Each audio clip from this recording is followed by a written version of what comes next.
Thank you, Ben. I feel like Raman's given most of my presentation already, so I'll try and click through to the bits where we can go to the Q&A quickly. As Ben kindly introduced, I'm Sarat, CEO of Hedgehog Lab. We define ourselves as we are a digital technology consultancy that designs and builds digital products, and I'll elaborate that a bit more in a couple of slides.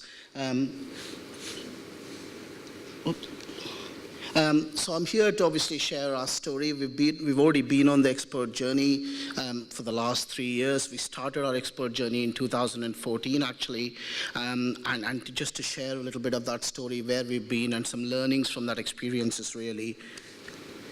So a little bit about us, in terms of where we've started and, where we've come from, and I wanted to use some numbers to represent that. We're a 10-year-old company. We were actually formed in 2007, so this is our 10th year. We were actually formed right here in Newcastle, headquartered. Well, we actually started in South Shields, but we've always been a Northeast headquartered company. We're currently rated #1 by independent analysts for what is our specialization, which is app development in Europe, UK, and Boston, which is the markets that we're in. We focus on 5 key areas, and that's our specialization. So resounding some of the points that Raman made, we specialize in things which is mobile, web, connected platforms, IoT, and most importantly, something that we recently started doing, immersive technologies, which is VR and AR. We've won about 11 awards in the last year and a half for business performance and our products that we've developed. We've actually got 135 people now across the world, and we're actively recruiting, and they're spread across 6 locations. Newcastle is our headquarters. We've got a small office in London. In America, we've got 2 offices, Boston and Austin, and we've got offices in Copenhagen in Denmark and in Hyderabad in India. Our export journey, as I said, started 3 years ago. Currently, about 30% of our 2017 revenue comes from export, and there's a couple of stats that I couldn't get in there, which was over the last 3 years, the business has gone, the compound annual growth rate is 81%. We were named by GP Bullhound as the 11th fastest growing tech company in the Northeast. And we just recently closed a £1 million private equity round from Maven Capital Partners, who are a great private equity house in the Northeast. So I think it's important to set the context for our values and who we are to explain our export journey and where we've come from. Raman succinctly put this point about being specialists, and one of our first values is what we call as be the hedgehog. The name Hedgehog actually comes from that. It's based on a book by Jim Collins. He wrote a book called Good to Great. And actually, in there, he has a concept called the hedgehog concept, which is derived from a famous philosopher, Isaiah Berlin, where he talks about the world being divided into 2 kinds of people, the hedgehogs and the foxes. The foxes are very disparate. They have lots of strategies. They try different things, etc. Whereas the hedgehogs are focused on one core thing, and they're focused around one key idea. And Jim Collins translated that to businesses, and he said there are 2 types of businesses in the world. The foxes that try and do everything, and that try and, diversify into a lot of different things. And the hedgehogs who specialize in something that is core to them, that provides value and makes them profitable.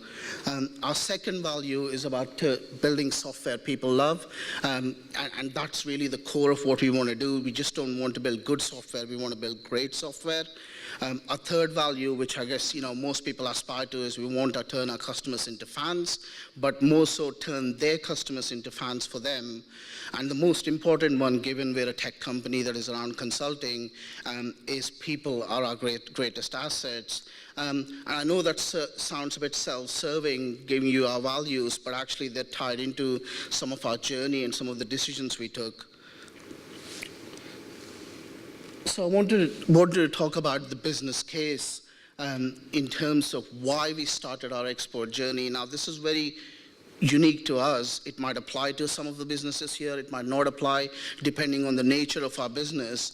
And I guess what my objective for the end of this presentation is, I want people to go away and think, especially small businesses, why not? You know, the question is not a case of why, the question is why not?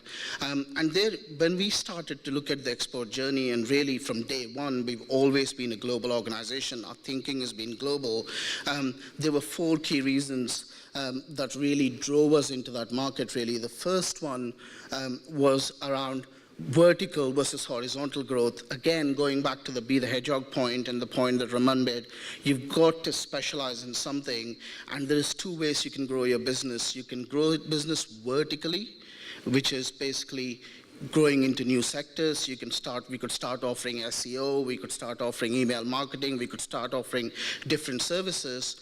Or we could grow horizontally, which is to access newer markets, which is to access newer industries, newer technologies, etc.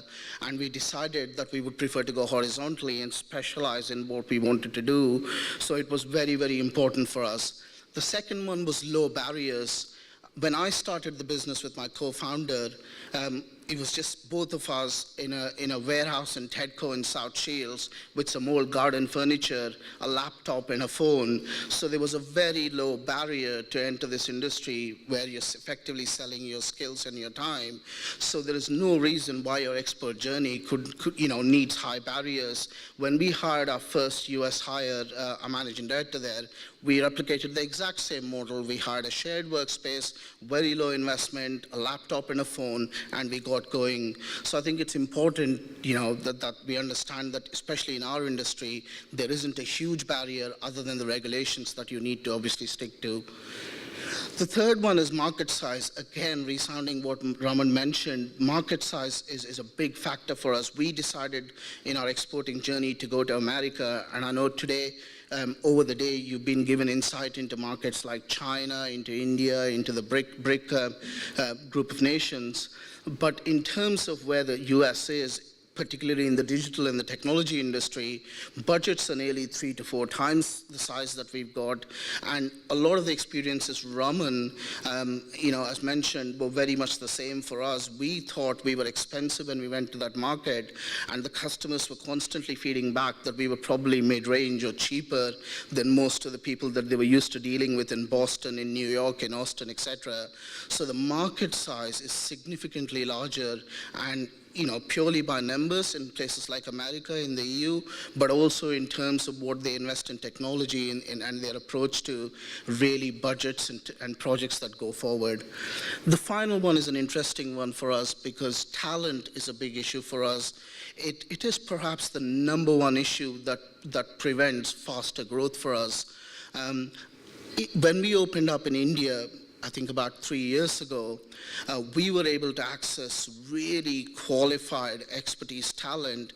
For example, we're based in Newcastle. If I wanted to hire somebody from Google in the UK, that would be nigh on impossible. Whereas in India, we were accessing consistently ex-Microsoft, ex-Google, ex-Facebook employees because the market was much more on a level playing field as opposed to London here in the UK. So that was really our business case for launching, going through export and looking at different markets.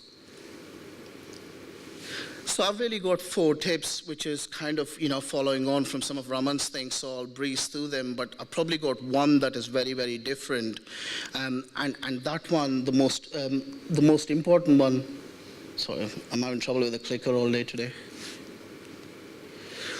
The most important one, which I wrote about for the CBI recently, culture is very, very important when you're thinking not just about growth, but when you're thinking about global working relationships, really.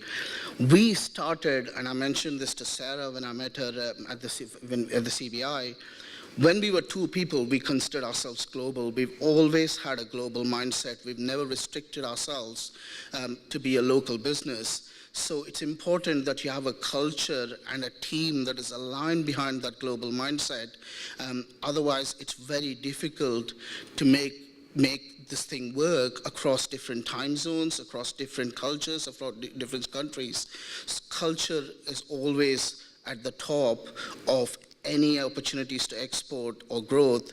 In fact, when we hire somebody in a regional market, say America or Denmark, etc., we bring them over here and spend a lot of time embedding them into our culture. Yes, we provide them training and all the technical stuff and how we do things, but that is less important. It's actually, getting the culture and understanding the people and the business, which is very, very important. Then we talk about patience, which is exactly the same point that Raman made. I hear a lot of people that go on DIT trips and friends and colleagues who are trying an export journey who get very, very frustrated because they've gone on a trip, tried to do some business meetings, and it didn't work out. It's taken us nearly 2 years to get established in America, and especially when it's a big captive market where there is competition, it does take time. So patience and time is important. You've got to invest in that much more than money. Yeah. Then again, the same point that Raman made, which is seek first to understand before you want them to understand you. So understand the cultural differences. Make sure you are aware of the local nuances. Hire someone local if possible, rather than someone international or sending someone from the UK. We tried that once or twice and it didn't work out. What really worked for us was to hire somebody locally in those markets to get some understanding.